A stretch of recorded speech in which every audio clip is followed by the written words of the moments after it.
Любий мій щоденнику, чому я і всі українці мусимо доводити щось, аби просто жити у себе вдома?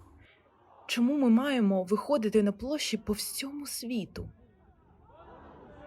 Чому я не можу вранці прокинутися у своєму ліжку?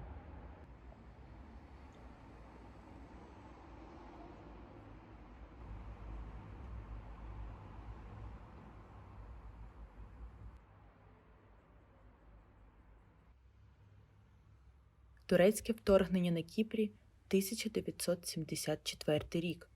Військове вторгнення Туреччини на острів Кіпр, так звана Операція Атіла. Унаслідок війни Туреччина захопила близько 40% території острова і утворила Турецьку Республіку Північного Кіпру, яку світові держави не визнають.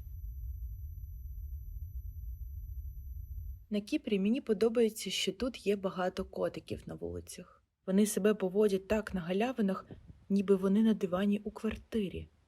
Іноді здається, що треба їх забрати, що треба приютити їх у квартирі. Але чи не будуть вони страждати від того? Вони хочуть бути вільними, і тут їм добре. А коли їх почухати за вушком і дати смачненького, вони обирають самостійно. Любий мій щоденнику, зізнаюся, я вперше відчула, що таке безсоння. До цього я мала просто збити режим. Але зараз, коли ти без телефону просто лежиш до 5 ранку і думаєш, що я робитиму тоді, коли я буду вдома, коли повернуся на роботу? Чи повернеться буденність, чи життя буде кращим? А як бути людям, хто втратив рідних, кохану людину, дітей, батьків, дім? У мене вже так гупає серце. То як можна спати тепер? Найважче уночі – це почути, що мама знову плаче. Думаю, мама би стільки не плакала, якби батько був тут із нами.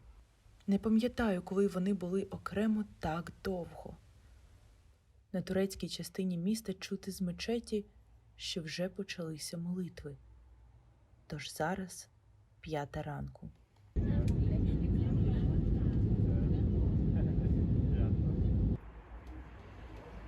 Раніше я була у Відні, але не помічала, що він такий гучний. Моя подруга поїхала відвідати друзів у Польщі, тож я лишилася одна. Вночі тут стільки звуків.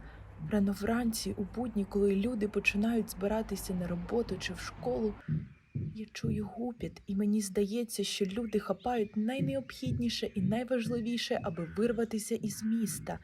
Завжди, коли я чую це, то чомусь думаю, і де ж тут ховатись? Чи є тут бомбосховище?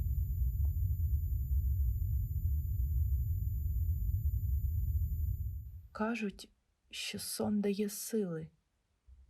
Та як тепер взагалі спати, коли всі мої жахи стали реальним життям?